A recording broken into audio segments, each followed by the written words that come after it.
thank you for holding this hearing. This is a very important issue that people need to be cognizant of. I was one that said scary because if you understand the issue, it's going to be scary, and no one understands these issues better than a former Secretary of Labor from the state of Delaware, and Lisa von Rochester. She serves on the committee, does an excellent job. Some of her friends from Delaware asked me if I was leading her along. I said she doesn't need any leading along. She's coming knowing all the issues right off the bat. But this is one for the future of work, and nobody's really focused on it. When you start talking about driverless cars and drones and those kind of things, people are going to lose jobs. And Spencer's going to tell you who's going to lose those jobs, and you can imagine who's first in line. But the idea that you can show up at work at 9 o'clock in the morning, take orders, and 5 o'clock in the afternoon go home, do what you're told during that period of time, those days are over.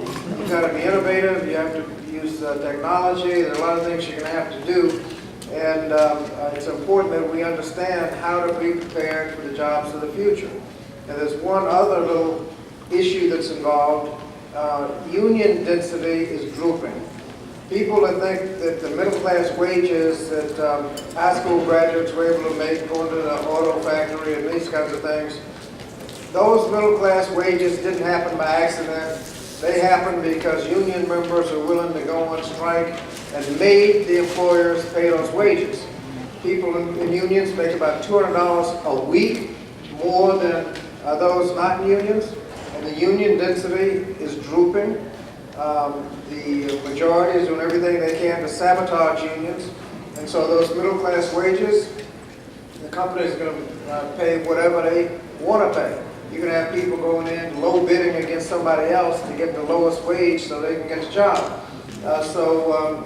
That, as well as automation, are two things that ought to make the future of work scary, and that's why that's what Lisa has noticed, and is going to put people on notice, and we're going to figure out what we can do to prepare for it. So thank you, Lisa. Thank you for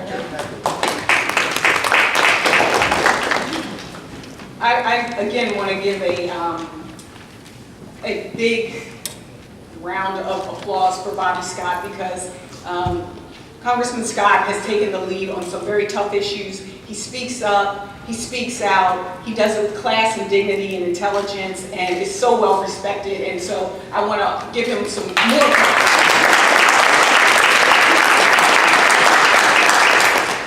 As a matter of fact, recently there's a congressional spelling bee against the press, and everybody said, go to Bobby Scott, ask him to be in the spelling bee, because he's one of the smartest people here. And he said, I'm smart enough to know that if I go on that spelling bee, I might prove to people that I'm not as smart. So he is incredible, and we thank him for his leadership. Again, I am very pleased to be here, and I wanted to just give you a sense of why this panel was established. As Representative Scott said, I served as Secretary of Labor in Delaware, head of state personnel, and also CEO of the Urban League. And for me, it's always been about jobs. I mean, I even started as a coordinator for the Summer Youth Employment Program. And one of the things that I noticed is that we are in an age of disruption, and many people are experiencing it unaware, unconsciously. Everything from, we don't go to the gas station and have a gas station attendant pump our gas anymore, unless you live in New Jersey or New other states. When you go to the bank, you go to an ATM, to a machine. You typically don't go to a teller. You know, right now, I order almost every day everything off of Amazon Prime. Those are jobs. Department stores are closing, all these retail, you see it happening, but we're unconscious of it. As a matter of fact, we have two women that are fighting for our attention, Alexa and Siri. We are unconscious of it, but it's happening to us. And it is affecting us, and it will affect us. And so I actually saw panels with some of the presenters who are here, like Dr. Maya Rockymore, who was talking about autonomous buses and trucks. Now, I had been thinking about the cars, But then I realized those are good paying jobs that Black folks depend on. We drive trucks, we drive buses, we have all kinds of tech jobs. But many of us aren't aware of what's coming down the pipe. So the purpose of this panel today is to focus on, again, the future of work, what's happening now, what's coming down the pipe, but most importantly, what I said to all the panelists is, let's talk about how we can take advantage of it.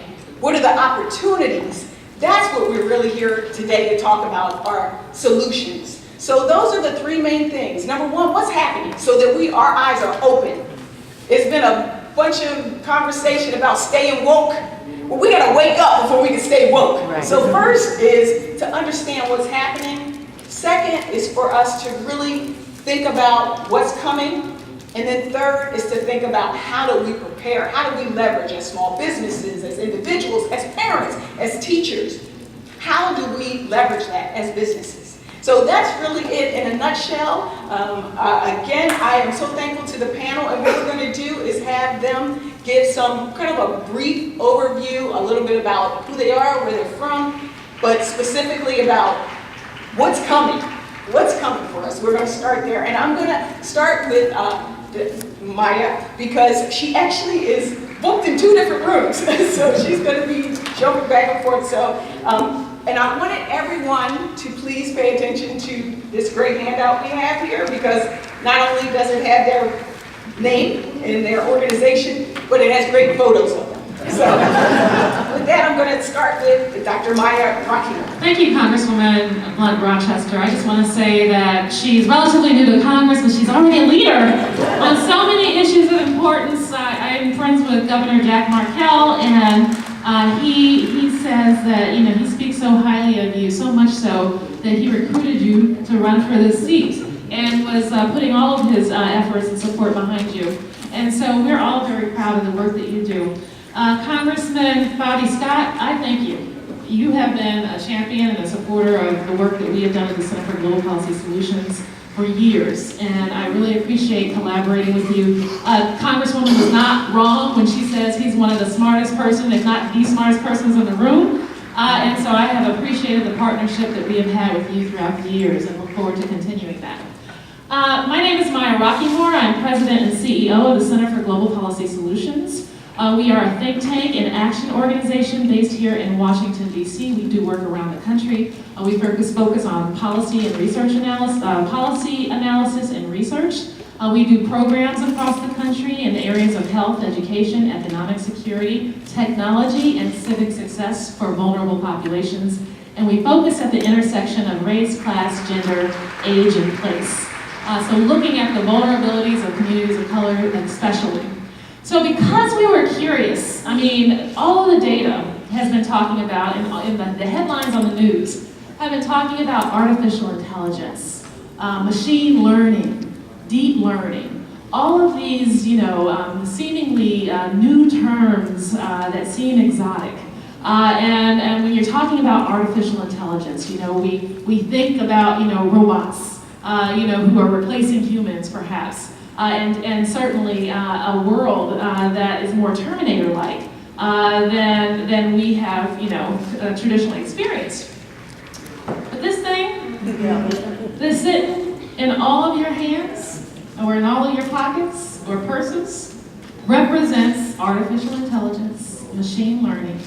We have become used to it. When you are on Netflix, and automatically at the top of the screen, when you click in, all of these films that are things that you would like pop up.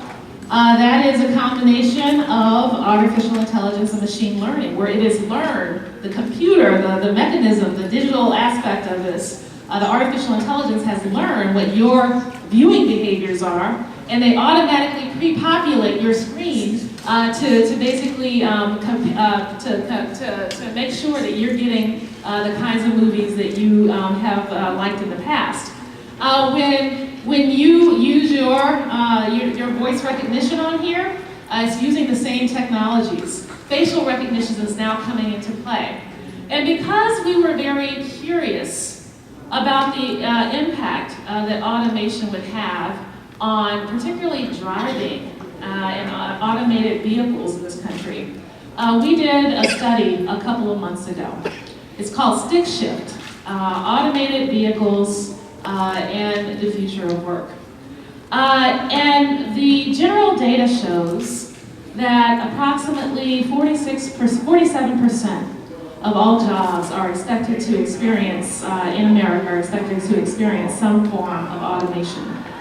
Now, we know that because automated vehicles have been, at the forefront of the news, that this technology is actually not advancing, it is actually here. It's actually here. The companies are actually testing the technology as we speak. It is being deployed and tested in communities across the country. And right now there is a battle in Washington about how and whether these vehicles will be regulated on the streets of America. And the Trump administration, led by Elaine Chao over at the Department of Transportation, have been working with a collaboration of many of these companies and a couple of labor unions around how to roll out infrastructure that would support this kind of technology. So just so you know, all of these issues are already here. It's not fantasy, it's not the future, it is the now. So we did an assessment of how this technology would possibly impact workers. And what we found is that there are approximately 4.1 million professional driving jobs in this country. The predominant number of those driving jobs are trucking jobs. But we also looked at buses and delivery vehicles, and we looked at chauffeurs and taxi cab drivers, which also include the gig economy drivers like the Ubers and Lyfts.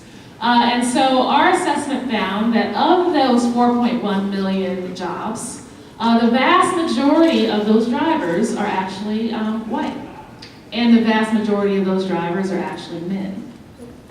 However, when we took a deeper dive into the data, we found that African American, Latino, and Native American drivers especially are disproportionately reliant on these driving jobs. And when we took a deeper look, we found out why. African Americans, Latino, and Native American drivers have two vulnerabilities when it comes to these professional driving jobs. They actually earn more from these jobs than they would in non-driving jobs. And you might ask the question, why is that the case? 93% of our nation's professional drivers have less than a college education. But African Americans, Latino, and Native American drivers, because of their demographics and certainly because of their educational attainment level, actually experience greater pay from these driving jobs than they do from non-driving jobs. And they actually have a greater representation in these driving jobs than in non-driving jobs. So as a percentage of the workforce, African American, Latino, and Native American drivers have a greater representation in these driving jobs. That means that these drivers of color will be disproportionately at risk in the scenario of automated vehicles that are actually deployed at a rapid rate. So let me just say this. If there is a rapid transition to driverless vehicle technology, when I say that, we mean level 5 technology where there is absolutely no human driver required. And many people say that is not the scenario that's likely to occur. So let me just say that. But we wanted to know what would happen if we experienced a rapid transition. We would actually be looking at 4.1 million jobs lost in this country, disproportionately affecting drivers of color. Now, let me say that there's also a geographical aspect to this. We looked at the data and we looked at it across states, and we found that there were certain states that would be disproportionately at risk. States like West Virginia, states like Indianapolis, states like Mississippi and Arkansas. These states most of them are red states who have already been hard hit in many cases by globalization. And so it suggests that, workers in these states are vulnerable for the same two reasons that workers of color are vulnerable. Those in professional driving jobs in those states earn more from these jobs than they could from non-driving jobs, and they have an overrepresentation. These states have more of their working population in driving jobs than in non-driving jobs. So with that, let me just say this. Automated vehicles, certainly bring their benefits. The notion of improved safety is very real. The notion of an improved impact on the environment is absolutely correct. The notion of convenience, how many of you, I just think about, we'll get rid of driving while black perhaps, if we're not driving. If it's the car driving, then who's gonna stop me and say that, but anyway. And if you like to drink, certainly you don't have to worry about driving if there are automated vehicles. There are a number of benefits that are gonna come from this. But we also have to be very clear about the risks. And so with that, we have been seeking to educate policymakers on both the Senate and the House side about what these risks are to the population, especially to a population that has a high vulnerability in terms of a lack of higher education in terms of college degrees. What happens in a scenario if there is a rapid transition to this driverless vehicle technology when a certain segment of that population that's going to be affected can't transition to other work for whatever reason? Maybe they're already on the verge of retirement. Perhaps they're sick or not well and can't take on new jobs, or perhaps for whatever reason they're just not able to transition to other kinds of work. What happens? What is our society doing to make sure that the workers and the families of today and tomorrow don't slip through the cracks with no means to put food on their table and a roof over their head? We have to be thinking about what happens if automation is deployed in such a way, not only in driving jobs, but across industries, in such a way that undermines the abilities of the ability of the workforce, the human workforce, to make ends meet. And so because of that, the policy recommendations that we come up with in this paper include strengthening our social safety net, expanding and strengthening our social insurance system. And we also include policy recommendations like, of course, we're going to have an improved K-12 post-secondary also education system because currently, and this is what keeps me up at night regarding this issue, the pace and the sophistication at which this technology is being rolled out. And when I say technology, I mean automation generally, is being rolled out, not just in a single industry, but across industries. The fact of the matter is our infrastructure is not prepared for it. Our K-12, K-21 system is not preparing people and our young people for jobs of the future. Our policymakers are not, you see what they're paying attention to. They're not paying attention to these issues at the level and scale that they need to. And certainly our workforce preparation is subpar. And so with that, there are things that we need to do. And unfortunately, we're at a time in the nation where our leaders, who are actually in power right now, are actually seeking to undermine the very kinds of programs and insurance systems that we need for our workers. And so I'm just here to tell you that while, I'm not sounding an alarm about the technology, because the technology is already here. We're using it. What I am saying is that we actually need to be prepared for it, and we need to be leaning on our leaders to make sure that they're doing right by American workers and their families. Thank you. Congresswoman Lisa Rochester, thank you so much for your vision, thinking ahead. I know this is already your area, you're already an expert, but thank you for giving us this platform and this issue, this platform. Congressman Scott, we got to talk about you. I know everybody does out there. Thank you for, being a great mentor. I went to Hampton for undergrad, so he is from Virginia in that area and occasionally represents Hampton. Sometimes the district includes it, sometimes it doesn't. Thank you so much for your leadership on workforce here. Also, I have to acknowledge another Hamptonian empire of mine, chair, who's from Hampton originally, Barbara Johnson, who is a great, outstanding employment lawyer. So Barbara, thanks so much for joining us, the chair of the Joint Center. Stand up. Yeah, please. Great employment attorney.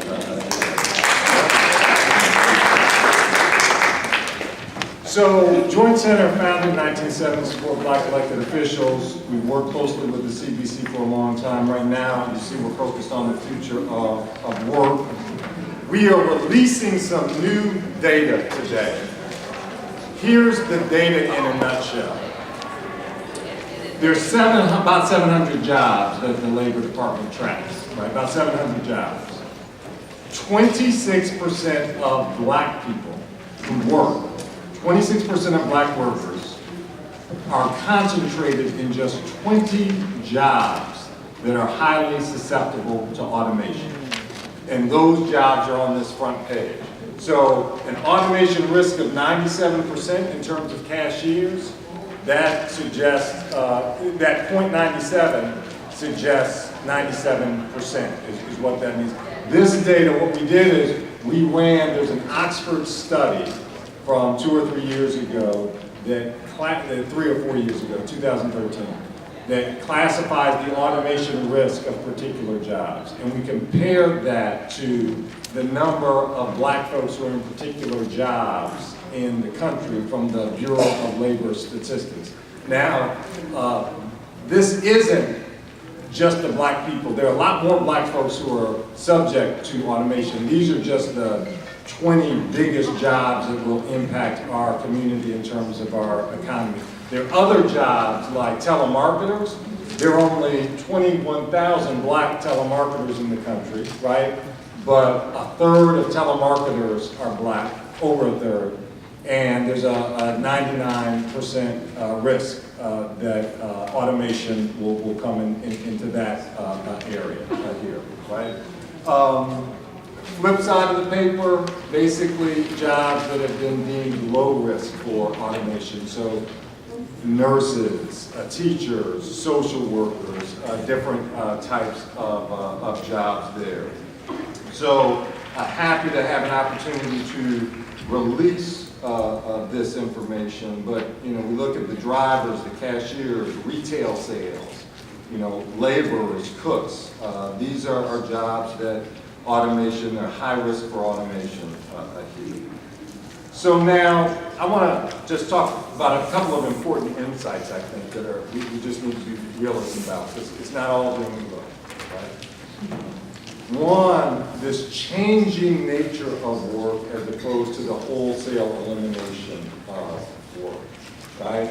So in other words, Michael Mandel did a study, and he said since June of 2015, for example, we've lost 50,000 jobs, retail jobs, due to e-commerce, right? So we've lost 50,000 retail jobs, a lot of those are black folks.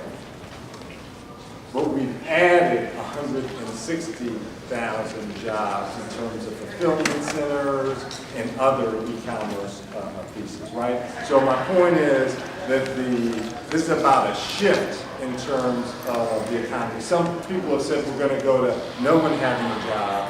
I think that's kind of up in the air. That's a big debate, right? But the point is that, there are some jobs that we're losing. There's some other jobs that are expanding.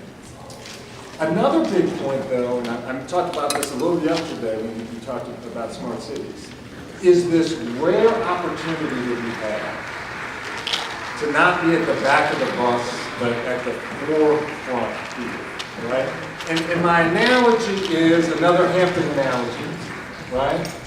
Which is Hidden Figures, right? So you remember Octavia Spencer, here, woman, she basically gets denied a promotion even though she's acting like a supervisor. Kind of white folks overlook her for promotion, right? But then you will remember that she recognizes that the IBM is coming and that they will be displaced from their jobs doing math for NASA, right? And so she goes out and she gets a Fortran book, she learns Fortran, and she doesn't just learn Fortran for herself, right? She teaches a team, black women, and then they go in, when the IBM comes in, they're all ready to take those jobs, right? And you remember at the end of the story, the white folks are coming to them to say, hey, can you help us out? She says, hey, yeah, we'll help you out. And so the real question is, how can we do the same thing today? Can we use innovation and disruption to our advantage, as the women did in figures, as we saw Singapore has done in terms of their transformation? And so the question here is, what is our Fortran? What are the solutions? Well, one solution, we can't all just say, let's just become nurses who are not going to be automated, right? That's not the only solution here, right? And, one good thing is that everyone is just starting to think about this, right? So it's not some scenario where we're just kind of behind. There are a lot of sessions I go to where there are very few people of color, and they don't have like the clear answers. People just are starting to talk about this, right? So Maya has some great answers and solutions and suggestions in her paper. It's cited at the end right here, that last footnote, the actual paper there, if you didn't get it down.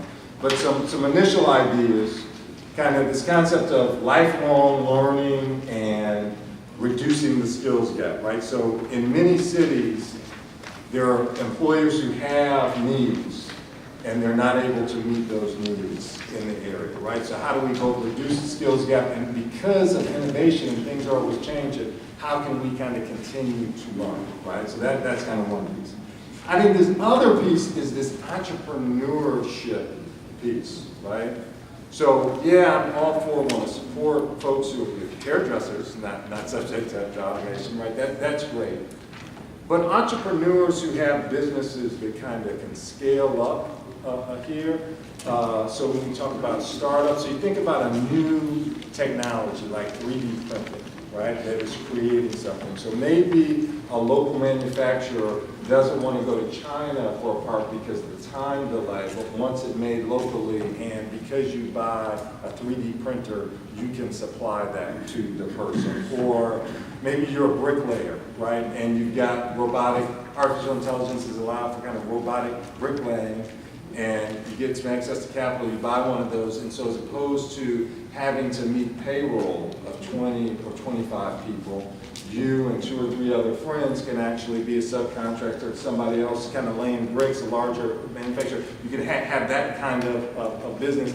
Maybe your local industry is shipbuilding, and there needs to be some data analytics in terms of data about shipbuilding so that folks can be more efficient with scrap metal or something, that kind of thing, right? So maybe you can get into that space in terms of data. And then also there is this kind of potential for good that we have to acknowledge in terms of all these technologies, in terms of lowering costs, making things more accessible. And those answers aren't always going to come from Silicon Valley, right? They're going to come from people who are on the front lines and kind of understand the applications here. So the entrepreneurship thing is big. I think a final piece is that a lot of you all are connected in terms of politics.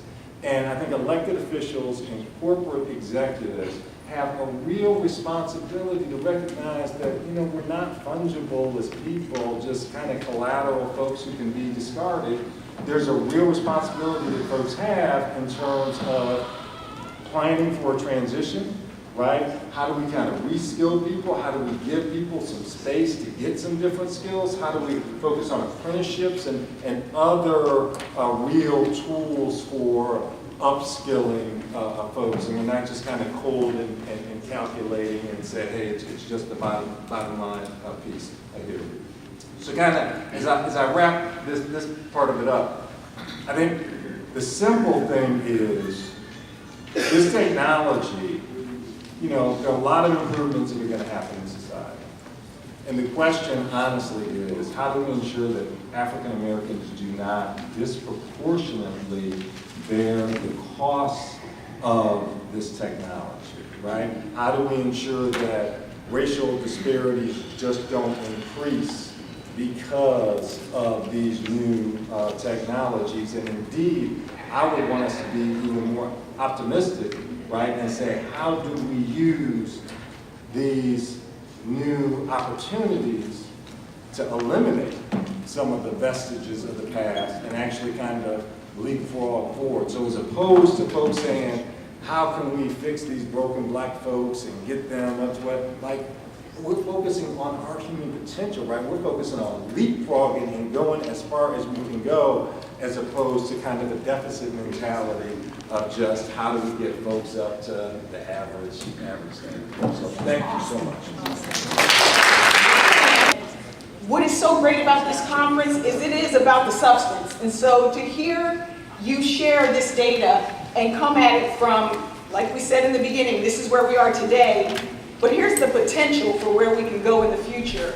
We greatly appreciate it. So thank you for being a part of the panel. We're going to turn it next to, it's Lieutenant Colonel, but do I call you Colonel? Yes, ma'am, that's fine. Okay. Colonel Oaklander, I want to turn it to you from Starbucks. I saw this gentleman on a panel, and he was talking about our youth. And that always gets my heart, because I am very optimistic, concerned, a kid at heart, a millennial at heart. And I was just so impressed by the work that he's doing and the work that Starbucks is doing with young people, and particularly opportunity. And so I asked him to join the panel, and as I was doing some research on him, I Googled and actually saw a video of Will Smith introducing you. A very nice video. So if you Google, you'll see a very nice video. And I just wanted him to share so that we can turn the tables a little bit to actual what's on the ground, dealing with people who are young and what are they going through and what kind of programs do you have. So I'm going to turn it over to Colonel Oaklander.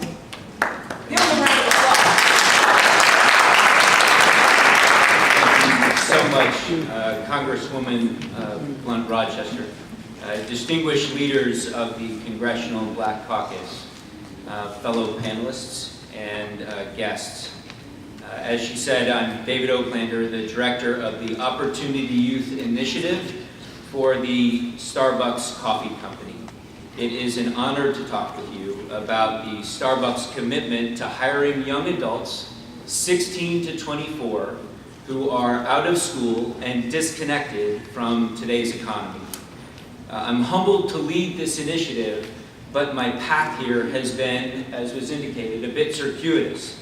I previously served 23 years in the Army as an infantry officer, mostly with the 82nd Airborne Division, and deployed multiple times between Iraq and Afghanistan. After retiring in 2012 from here at the Pentagon, I began a new career in education, mostly teaching on the west side of Chicago and subsequently becoming the principal of Detroit Central High School. Go Trailblazers.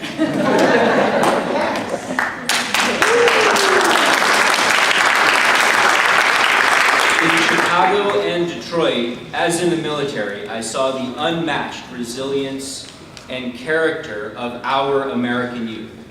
But I also saw the enormous daily obstacles the youth face. Obstacles that would have made me feel hopeless as a young man. I don't know that I could overcome some of the challenges that I have observed. Today, this hopelessness threatens our economy and our democracy, and often leads to decisions illustrating that our youth across the nation are just trying to survive. When you just want to survive, you cannot learn, grow, or become the person you were meant to be for your family or your nation. An example I experienced firsthand that really impacted me illustrates this. I attended my first Opportunity Youth Hiring Fair in Dallas about 4 months ago, as I was new to the Starbucks team. The day before the fair, outside of the convention center where we were holding this event, my team attended the annual Dallas Police Memorial. It was a somber event, especially given that 4 police officers were killed by a man who had lost hope, and that hopelessness turned to anger, and that anger turned to violence. Shockingly, what I learned was that this man had visited the Dallas Workforce Development Office in Dallas 4 times prior to the event, but had still fallen through the cracks. The next day, 2,000 young people from Dallas came to the convention center seeking opportunity and hope, and almost half of them left with a job offer in hand. The irony of that, though, should not be lost on anyone.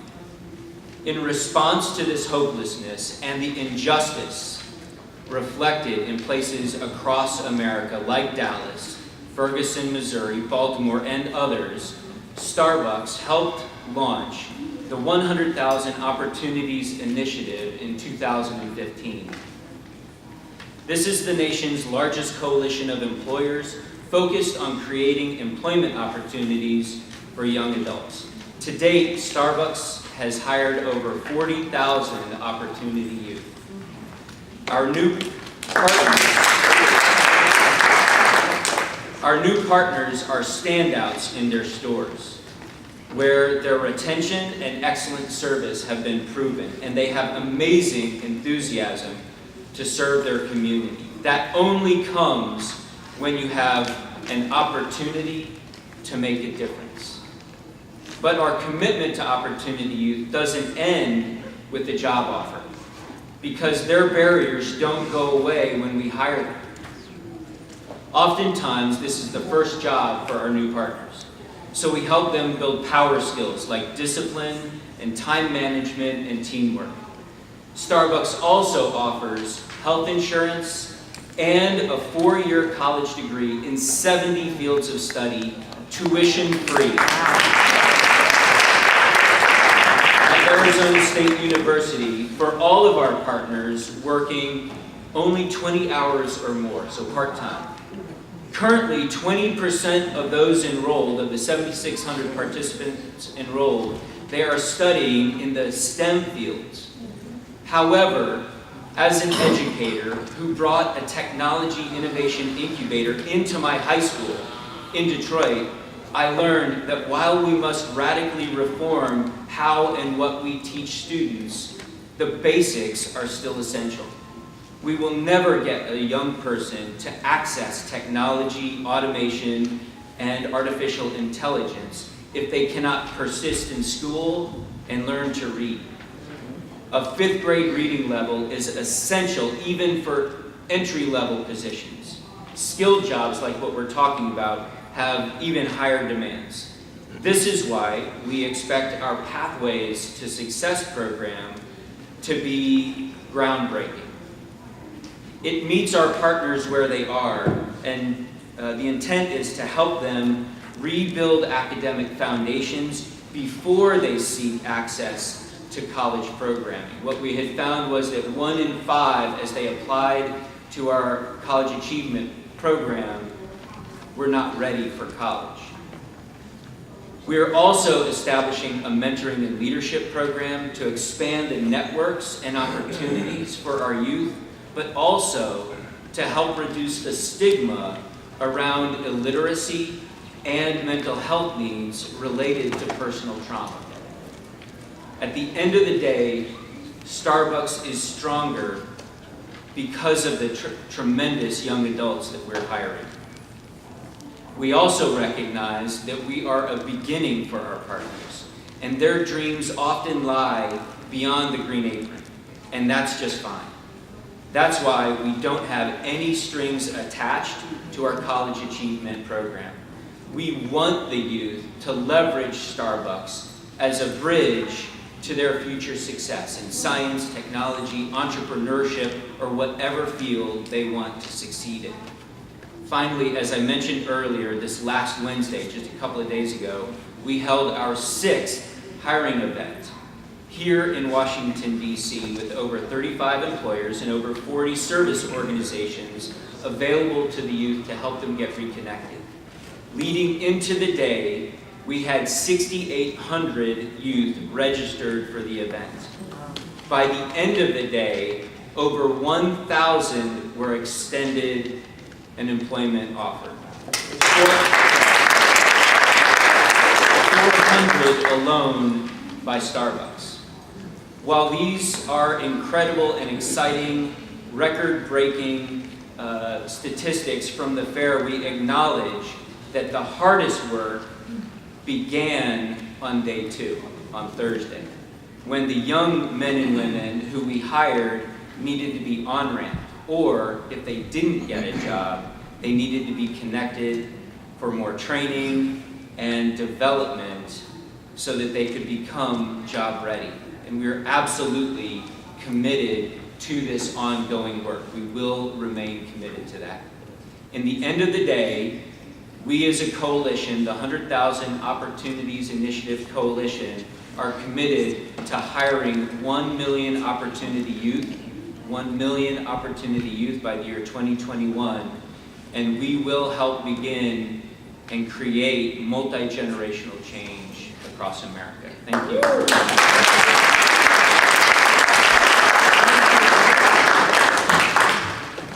Thank you, Colonel.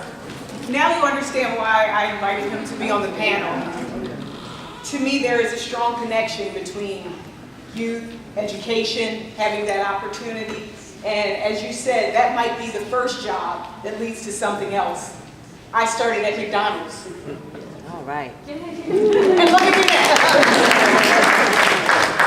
now. So I want to thank you for that, and we're going to segue. One of the things also that I think is important is to highlight the fact that regardless of what the jobs of the future are, as you said, there are certain basics that people will still need. Some of the things that we hear about are team building skills, creativity.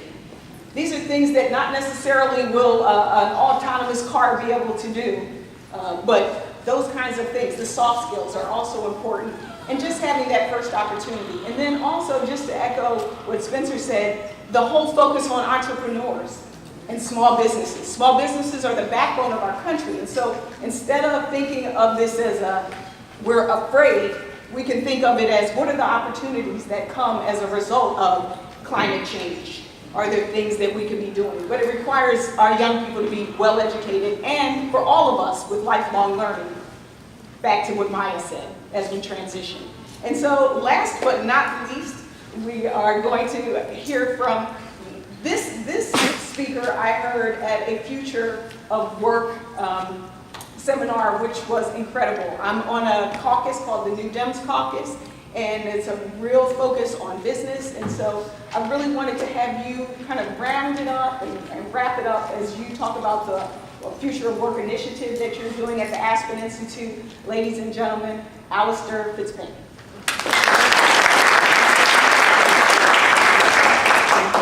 Does the mic work? Thanks, Congresswoman. Does the mic work? Yeah, so I'll see if I can speak right into it. Thanks, Congresswoman. I appreciate the opportunity to be here. It's an honor to be here. Also, for the distinguished panelists. I'll just be brief and echo a lot of what has been said already in terms of the challenges and opportunities of the future of work, which is the mission of our project at the Aspen Institute, which is to kind of look at these and try to develop a policy agenda so that we can help companies, the private sector, public sector, at the federal, state, local level begin to address the challenges that we face. And when just a couple of anecdotes really on the challenges. What keeps me up at night is there's a researcher at MIT in the business school, probably spends more time talking to companies, entrepreneurs who are spending all of their time investing in automation, investing in artificial intelligence.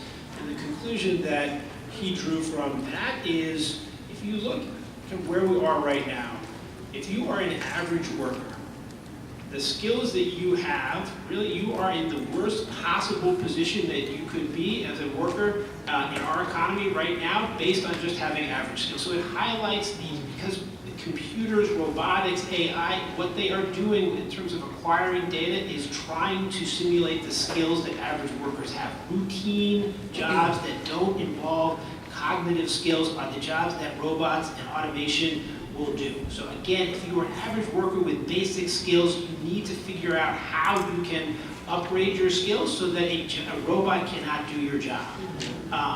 The second kind of just discussion that I heard that keeps me up at night is at an event that Aspen hosted, a guy named Astro Teller. He's the head of Google's R&D efforts out in California. So he is working on autonomous vehicles, he's working on drone technology. He was asked, what do you think is going to happen in the next 10 years?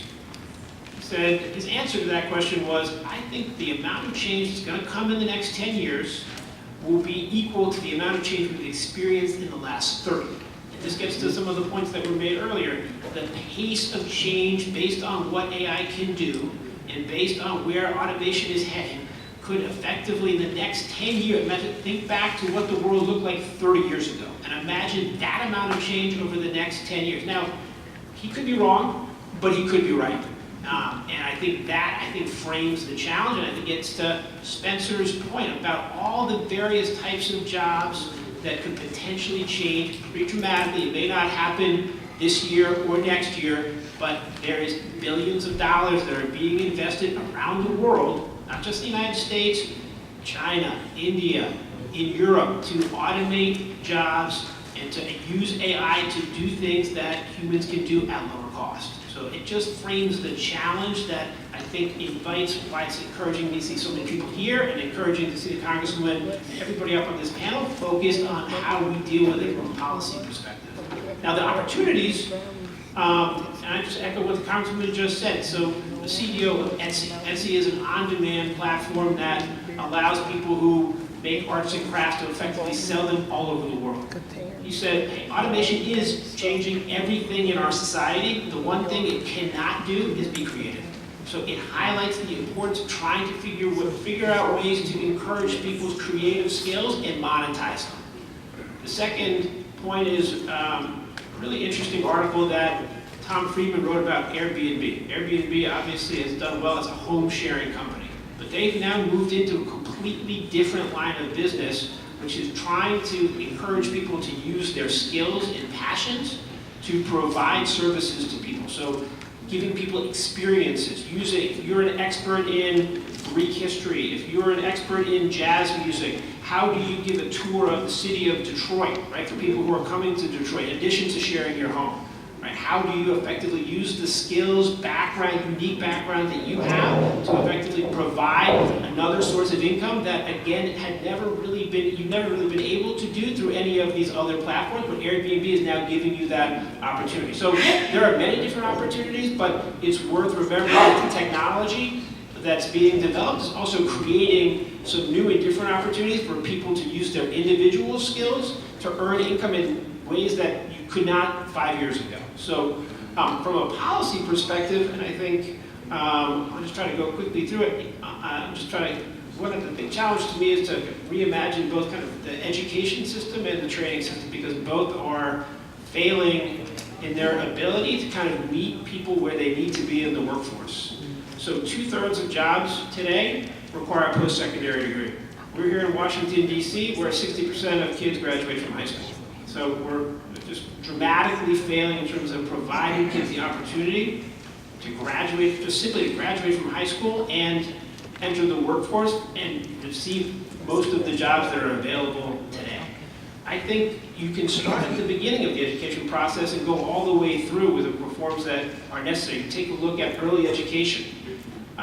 The United States of America, relative to all of the other kind of major industrialized countries, is ranked 28th out of 38 in terms of percentage of kids who have access to 4-year-olds who have access to early education. So there's work to be done there. We just talked about high school graduation rates here in DC. You can take a look at even kids who are graduating from high school across the country. Only 40% are college and career ready. So major work to be done in terms of improving the quality of education, even for people that are graduating. Community college enrollment is declining. How do you figure out ways to improve the access for people to go to community college, again, to acquire the skills necessary in a world where you're going to have now 15 different jobs if you graduate from high school today, minimum. That's kind of the estimate. How do you help people transition from job to job and career to career? And even on community colleges, the percentage of kids who are going to community college and completing it is abysmally low. So trying to figure out ways to help people stay and complete community college is another public policy imperative. Outside of education, worker training is a huge area of, and as our Congresswoman has been a leader already, is looking at these questions of our worker training system. We now spend 0.1% of our GDP on worker training.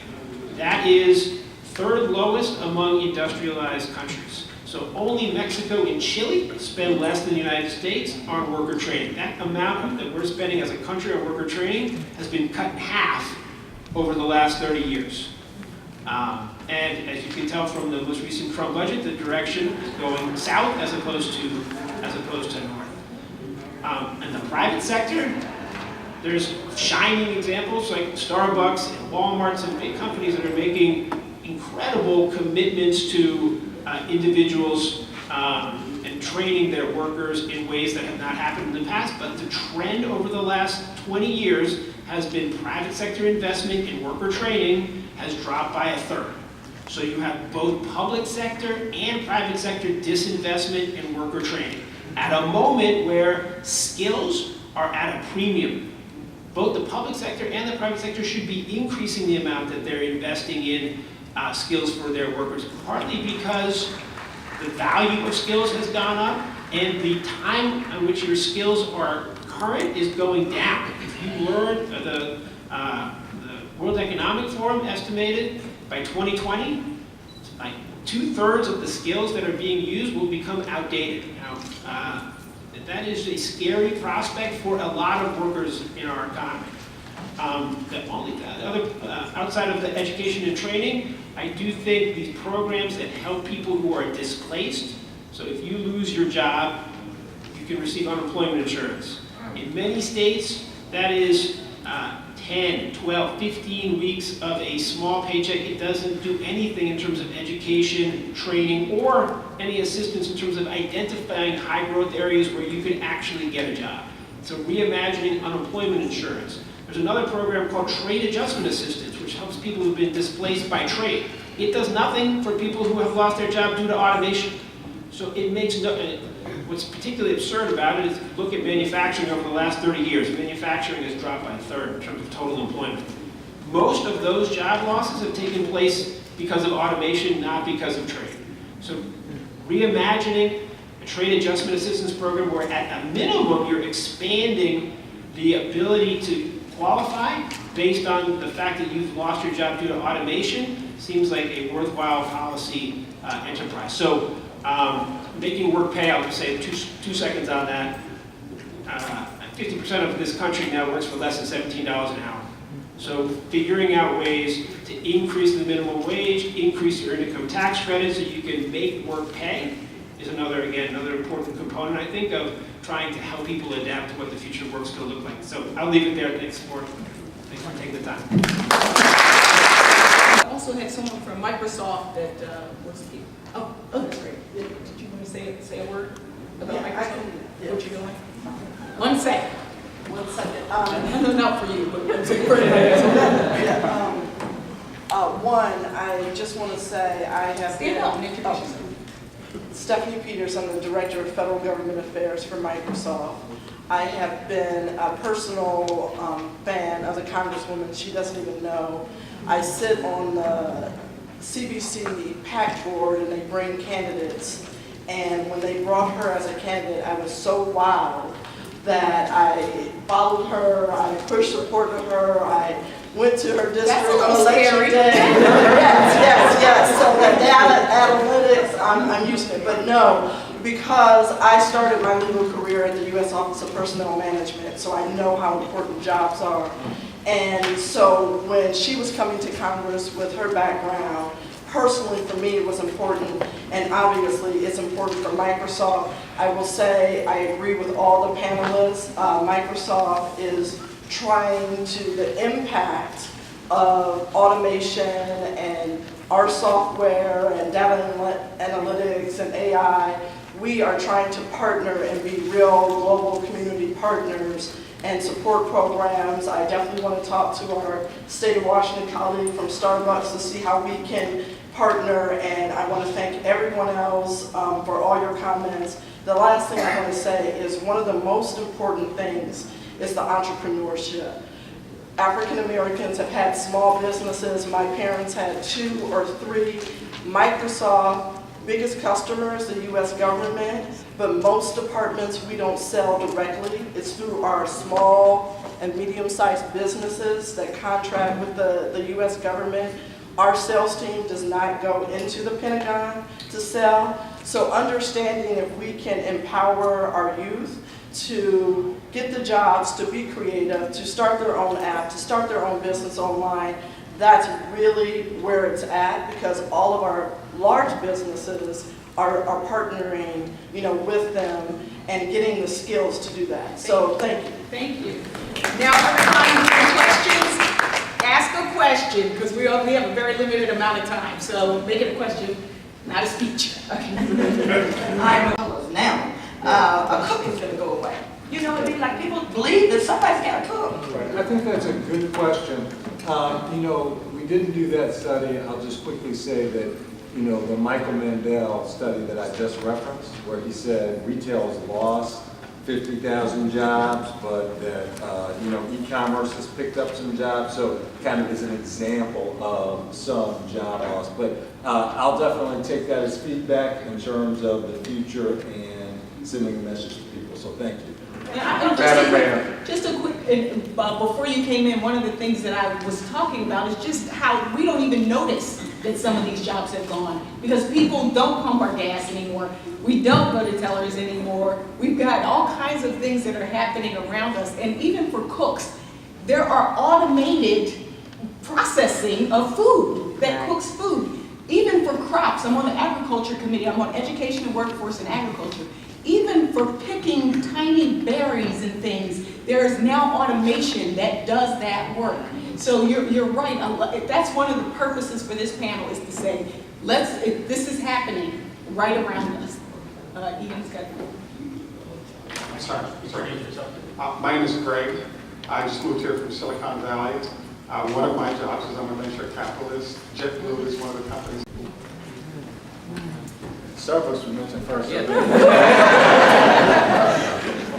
So you asked a very compelling question. Yes, I want you to come down. All right. So actually, we have representatives around the country where that ensure that we have a local understanding.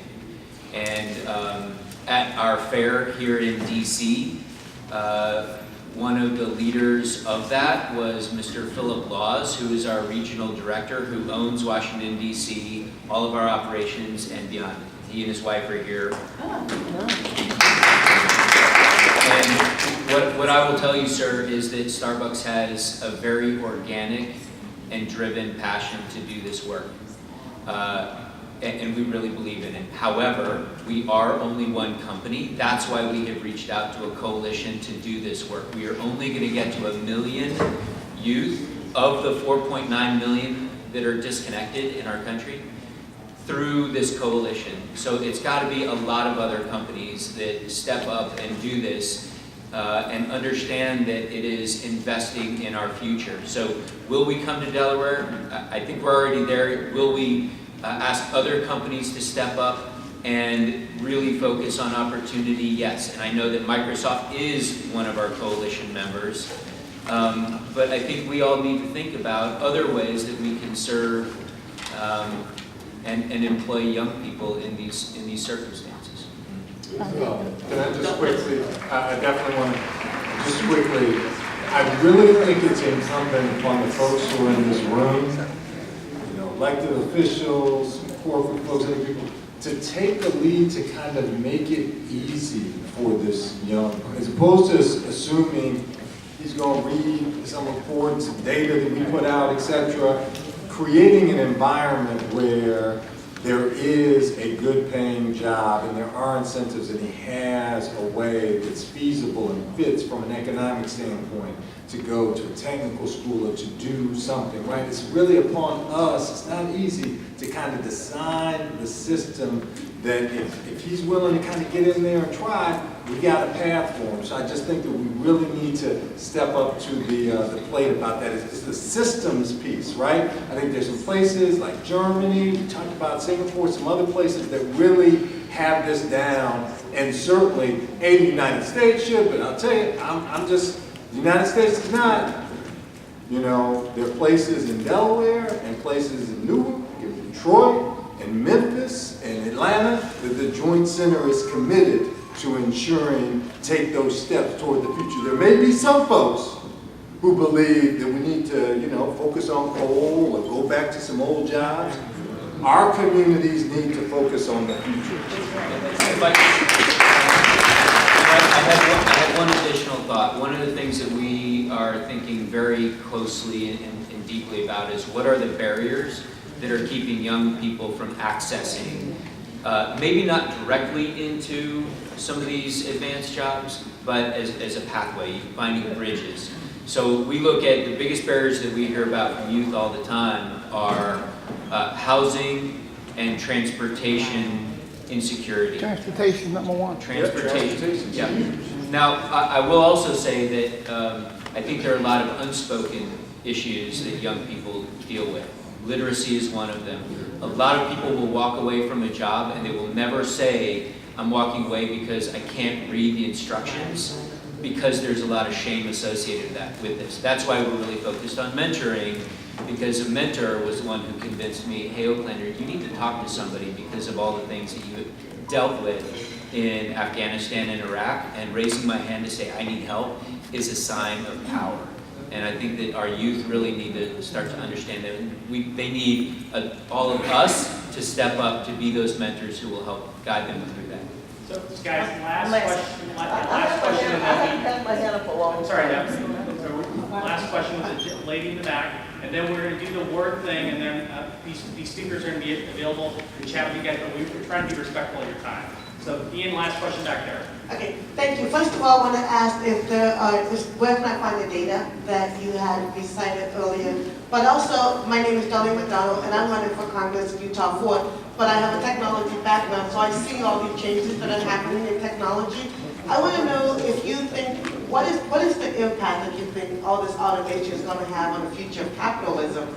And also, do you think we're going to end up in a society where, similar to Alaska, where everybody has to be given an income because there's no more income because the jobs have been taken by automation?